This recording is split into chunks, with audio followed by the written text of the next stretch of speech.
God's hurting people to make my life better. How I go from buying chicken and flowers on Mother's Day to suiting up for a home invasion that ended up costing me my life. Yeah, because it took 5 years of my life, so it cost me my life.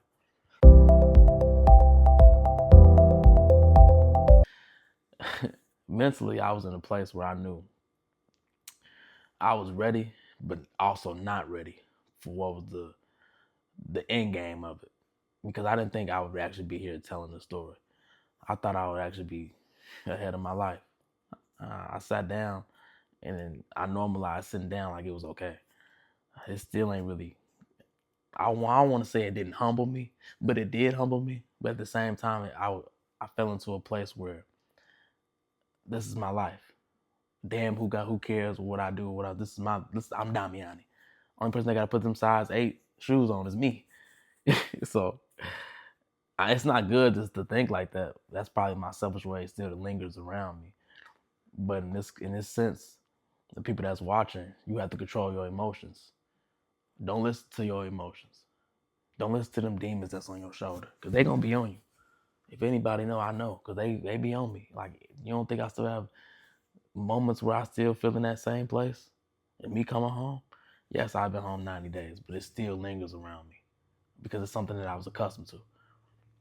But as I'm doing well and I'm doing better for myself now, I find it very time consuming for me to actually find myself throughout this time, as far as like where I need to be. Even though I'm not there financially, how can I do it legitimately instead of going a route where crime pays and I'm having to sit down and do time? So Damiani, tell us the story on how Mother's Day night went. Pacing back and forth with a gun, just thinking in my head like, should I do this or should I not? It's Mother's Day. And embrace the time that you got with your grandparents. Even though you wasn't here, I still sent you an edible arrangement. I made you feel special. I made you feel loved. And throughout that time, I was just... Even though it wasn't edible arrangements, that was during when you was in prison. But go ahead. Oh, okay. So what did I send you? It wasn't that, but go ahead. What led you to do almost 30 years, but you didn't because you had a great lawyer? What led you down this path? Being hungry, selfish, and not fully thinking my life over. I took the chances not knowing like this can actually set you back for a lot of time. And thank God I didn't sit down and do what the judge was offering. Because they offered 21 years, 85%. If you break that down mathematically, I believe it's 19 years and 10 months. Going in, coming out at 49. That's crazy. Thank God. I give all praise to you, Lord. Thank you, God. Because, man, whew, I take responsibility as far as where I was and how I got to that place. I could have easily talked myself out of it, or if I even sat down and talked to you, I probably would have stopped myself. But I felt like I couldn't talk to you in that moment because you didn't know how I felt of being a man. You're not a man, so all I know is protect and provide. And when I felt like I couldn't provide anymore, it's like, okay, now it's time to turn into a protector and just going out to go get it. And quite frankly, I don't regret doing it, because if I didn't get to that point where I'm able, I just remember pacing back and forth, contemplating if I'm really about to do this or not. It's Mother's Day. Why I just don't sit down and just embrace the time with my grandmother? It's her day. I couldn't embrace it with you because you wasn't here with me. But I sent whatever I sent you. I forgot what I sent exactly. I sent you that day, but I know I said something. I ended up getting like chicken and flowers from my grandmother. So I don't know. I think I bought her a bottle of wine too. I think I bought you a bottle of wine. Actually, I think that's why I bought you a bottle of wine. That is what I did. So throughout that time, I'm thinking to myself like, damn, you about to commit a home invasion on Mother's Day. it was normal. Like it was like I normalized it, but it was like I didn't really take consideration of really what was gonna be called in effect of that and who it would affect during that. Like I didn't think about you. I didn't think about my grandma. I didn't think about the world.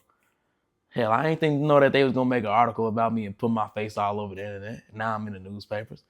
My teachers and shit, they reading my name. I got a distinctive name, Damiani McHughes. So then I'm smiling in the mugshot. It's just like now I make it look like I wanted to do it on purpose. It seemed like it was okay. I'm like, oh, he does this a lot, allegedly. But I came up to the senses where it was intentional, but my intuition was telling me not to do it. Like I wanted to do it, but my intuition was telling me I didn't listen to my gut. And if I were to listen to my gut, I wouldn't even be telling the story right now because I wouldn't have to worry about it. I would have never committed the crime. It's a part of controlling your emotions. If I would have controlled my emotions throughout that moment, I would have been in bed, head like a better state of mind to really consider what I'm doing, I should say. So when I decided to hit that boy in the head with the gun and smash his head in continuously, repeatedly, I was thinking like, damn, there's a chance that I could really hurt this boy. Nerve damage, shit, brain damage, shit, anything. The gun could have went off. I could have killed him for all I know. Shit, anything can happen. And I was being selfish. I don't know. All I could say is I was thinking about myself. So in that moment, after you basically, I take it, allegedly tried to rob the individual, you guys tussled back and forth with the gun, correct? Absolutely. And then after that, how did you leave the scene? I left the scene body full of his blood. It's all on my face. Well, it's on my face mask. I have a shiesty mask, a Nike shiesty mask on. It's over my hood. So all his blood, the residue was on my body. So as I'm walking out of the apartment building, I'm going through the alley. I see a dumpster. I instantly go into my criminal mindset, take everything off, get rid of the evidence. And that's what I did. So now I'm walking around the street with just a shirt on, some shorts. Blood still is leaking from my head. It's crazy that it's leaking from my head, and I'm the one that did the home invasion. I still had my gun on me, and the gun had all his residue on it. Now I think in the midst of us fighting for the gun, I was hitting him with the gun, but when he was trying to grab it, I think I actually hit myself with it because I ended up busting my ear right here. But I didn't really think that it was a chance that I was going to jail. For some reason, it didn't click in my head like you can go to jail for this. But once I got outside that apartment building and I seen the area that I was in, I was familiar with it, so I knew it like the back of my hand, and it was like me walking through the park. I knew exactly where to go, the ins and out. And when it got to that point, I planned my escape. That's when I decided to go on a run. You went on the run, and remind you, you went on the run, and it was the pandemic because Mother's Day was 2020, correct? Yes, May 10th. May 10th, that's when I committed the crime. And the world went on a lockdown March 17th. And you decided to run. I fit it right in, though. I had a mask on, so everybody was wearing masks. It was like, I fit it right in. I guess once they put my mug shot in the newspaper on Daily Herald and they posted it on Facebook, everybody knew. But certain people thought that I was already incarcerated because of the mug shot. But I wasn't. I wasn't in custody. So while everybody's posting it on Facebook, I'm just on my phone. I'm looking at it. I'm laughing like, damn, everybody gonna see it now. Everybody gonna see this shit. It was like, it was comical, but it wasn't comical. That's when I knew it was serious. That's like, damn, they looking for me. So I can't go back to my grandparents' house. I have to go. And that's what I did. I decided to run. And in this masterclass, you will learn to control your emotions. and to be properly aware of your surroundings. And it could be the woman that you laying down with, the guys that you sit there and ply with, you smoke with, or anything. Just like the people that you have in your aura around, like around your energy, your surroundings. Is like it could be you literally have to handpick the certain people that you want in your life, because if you don't have the right criteria of people that surround you, it will be detriment to you, and it will lead you down a way where now you doing things that you second guessing yourself, or you think like, damn, why the hell am I doing this in the first place when I don't have to? And I always chose to do the things that I did. I was never easily influenced. Like nobody had to tell me, "Oh, go grab a gun, go do this." I wanted to go do that. I don't know. I don't know. I don't want to say it's the gangster in me because I don't want to. I don't want to normalize that. I don't want to feel like this is okay. I want you guys to. I want to reflect while y'all deflect. You understand what I'm saying? And I feel like me personally, if I didn't have that chance to do that, I wouldn't be here right now. It made me think about my life. Is it really worth it? And that's what you got to ask yourself. Is it really worth it in the end? You go out to commit this crime, you know, potentially you could be facing up to 2 or 3 life sentences. They could be starting at 50, 60 years. The gun go off, you kill somebody. They don't care if it is an accident. State's attorney don't care. They're going to throw the book at you. And they're going to label you a menace to society. And he should not be he should not be in society. That's what they're going to say. That's what they told me. They didn't care about if I had a family, anything.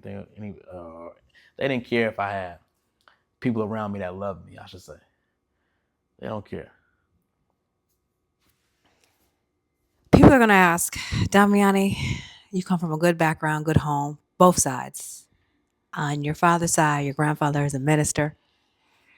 Your Yeah. grandmother is I believe, a evangelist or a prayer warrior, intercessor, and on your mother's side, you have hardworking parents. You got Bubba, you got Barbara that goes to a good, faithful, good church, Second Baptist.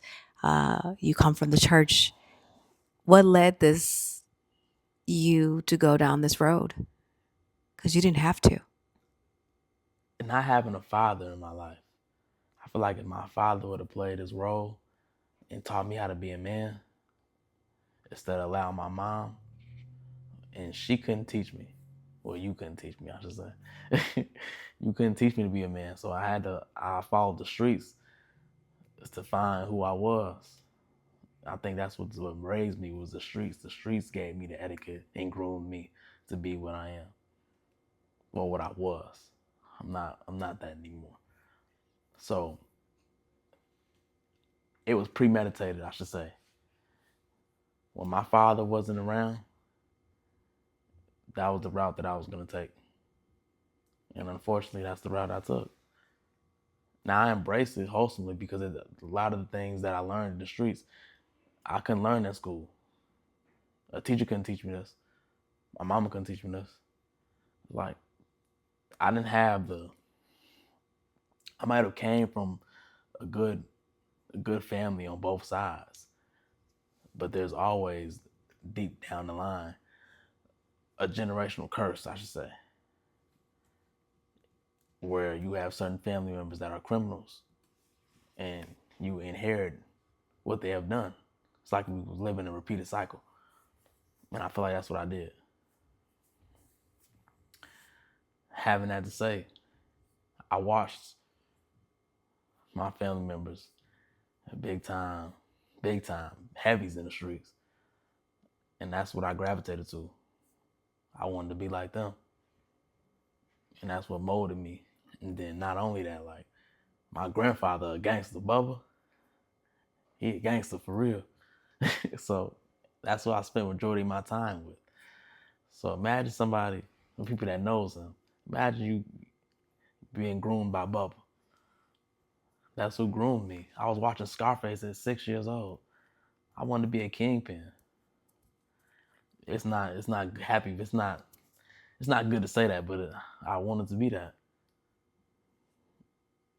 So you were caught up in the raptures of the movies, fantasizing about to be one of those characters that you saw on TV? I feel like I always had an alias. I always had another side. It's Damiani, then there's Nazir. And who is Nazir? Nazir is the mischievous, the thief in the night.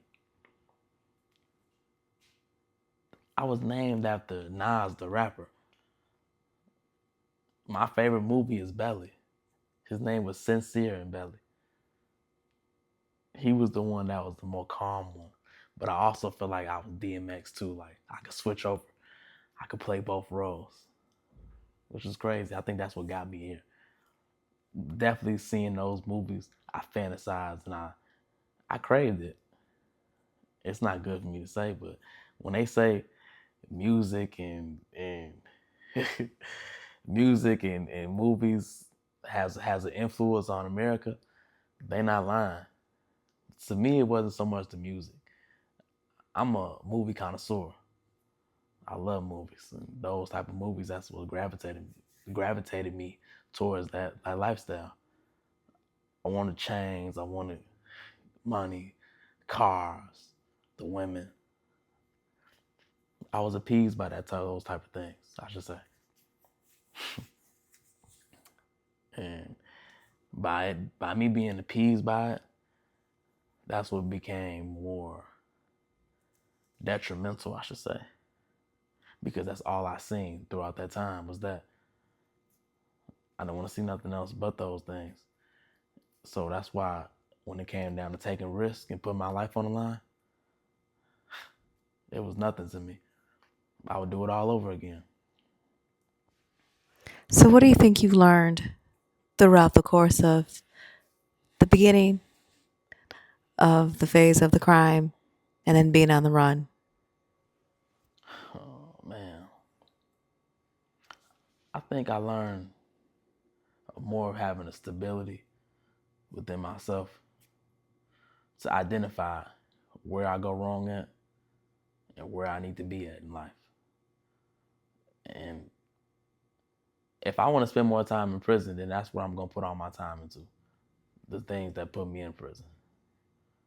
But if I want to stay out of prison, I'm opening my time into something that's actually going to matter in life, which is this. Looking into this lens, talking through this microphone, touching lives all over. This is what matters. The emotions you have when you're dealing with a woman, it could be either good or bad. And for the most part, it was bad for me because in that moment I was taking care of her, not only her son, which moved her into my grandparents' house. So we were all a family. That was my first time even opening up my home to somebody, let alone her and her son. Like from ABCs, numbers, shit, even potty training. I taught that little boy, so it was like he was a part of me. And I feel like that's what kept me going just for a while because I feel like I loved her, but I had more love for him. That's what kept me around to even have her and around me. So I feel like if I didn't have that around, I feel like I wouldn't have I wouldn't have made those decisions because I was only trying to make a better living situation out of us. I wanted to move us out of my grandparents' house. And I feel like by me committing a crime, I made those decisions and I can sit back and live with them. Even though it can haunt the ones that's around me, it don't haunt me as much because I'm the one that did the time. And emotionally, I feel like I let something out. It needed to be out. I need to relinquish that. It was a grit that was inside of me. It was a demon that was inside of me. And that demon was really sitting up on me. And I couldn't get him up off me. So that in that moment I turned into one. So by me doing that, I'm taking the drugs. And the drugs is controlling my mind too. So I feel like I was under hypnosis when I was doing certain things. I felt it was right in my need, but wrong on the opposite end. Like I knew from right and wrong. So I can't make no excuses about it. I only wanted to make a better life. And throughout that life, I had to do a lot of wrong to get where I need to be. I'm not trying to normalize it, but that's the thing that us men go through. Black men, to be specific. I'm not the only one that feel like this. Ask your kids, would they go out and commit a crime to make a better life for them? Clearly, y'all know y'all kids because that's what they locked up for. Some was doing it for a block. Some was actually doing it for themselves because they wanted more. It was a stepping stone for me. It was always, okay, I get over this hump, I get over this hump. If I fall off, what I'm gonna do now? Oh yeah, I can go get a 9 to 5, I can go do that. But if I go pick up this gun, I go rob somebody, that's an instant come up. I don't gotta wait for 2 weeks for no check. I ain't gotta do no W-2s for no taxes or that. That's just how I thought. I felt like that was who I was. And it took control over me. And eventually caught up to me. That's why I ended up doing the time. And even after I did the time, and me just doing what I was doing, I came to my senses like, damn, it's only so many times you're gonna get away with certain shit. Because I know they really wanted to put me away. That's why they was at 21 years. I had to wait till they came down. Second offer was 14 years. I was gonna take that. My mom, them, they all talking to me, don't take it, don't take it, don't take it. I'm ready to get out. I'm ready to go. Let's get this over with. Thankfully, God came down to 10 years, and I took that. I made a bad choice. Did I think about my decisions? Hell no, I wasn't thinking about the decisions. No, I wasn't. Because I didn't really care. I didn't want to face my reality. It was like I was living in my truth, but I also wasn't because I was neglecting what God really called me to be. Like even now, I still have a problem with sitting here doing this. And it has to grow on me. Once I'm able to grow into it, I know I'm gonna be in my light year, I should say. And shout out Pastor John Hanna. Because I need to give myself to God. I haven't gave myself to him. If I the amount of time that I gave myself to the streets, if I would have gave that to God, man, where my life would be at? I sit back and reflect on all the things that I did, the good and the bad. I'm a good person. I just make poor decisions. Like it's hard not to love me, but very easy to resent me. And that's something I hold myself accountable for. I push people away, the good ones, the people that really love me, because of my selfish ways and my intentions. Like my intentions I may feel like they're pure in that moment, but also I could be a rebel. So if I'm rebellious and I don't want to listen to nobody, then that's when it becomes severe. And that's when I'm not able to identify it right then and there. It takes me a while till it's actually brought to the table. Like, okay, yeah, it's in your face. It got to be put literally in my face for me to really do it or understand it. I should say receive it, I should say. And even then, I still be second guessing myself. But like within that, when you second guess yourself, you have to seek it. You have to seek the Lord and have him give you the direction that you need in your life for you to find it. Find yourself. Because if you don't, you would be going down the spiral that I went through.